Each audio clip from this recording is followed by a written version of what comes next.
Қайырлы күн, құрметті әріптестер. Менің YouTube каналыма қош келдіңіздер. Мен бүгін сіздерді керемет бір сайтпен таныстырғым келіп отыр. Ол сайт бала тілі KZ деп аталады.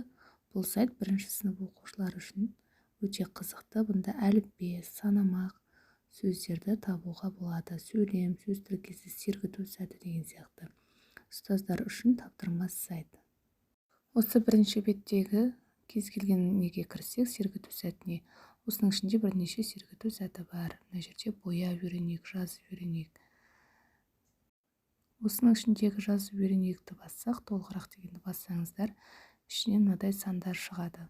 Осы сандардың ішіне барсаңыз, яғни жазылу үлгісі салынады, шығады. Мысалы, Б санының жазылу үлгісі. Осыны шығарып алуға болады. Келесі бізде әріптерді бар, осындай қазақша барлығы да. Әрбір әріпке кірсеңіз жазылу үлгісі шығады. Бұны өзімізге компьютерімізге жүктеп алуға болады, сонымен қатар шығаруға болады бірден. Неке осылай әрбір әріпті өткен сайын үстінен басып жазуға болады.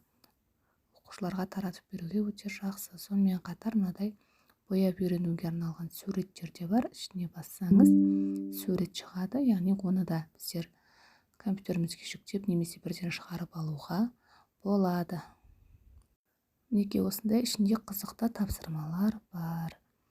Әрі қарай бізде ән салайық дегеннің ішіне кірсеңіз, онда түрлі әндер берілген, оқушыларға айтуға. Санамақтар бар ішінде. Санамақтың ішінен санамақтарды қарап жаттатуға болады. Егер менің видеом ұнаса, онда каналыма тіркеліп лайк басып кетіңіздер және өзіңіздің әріптестеріңізбен бөлісуді де ұмытпаңыздар. Сіздердің қателеріңізге жарасын.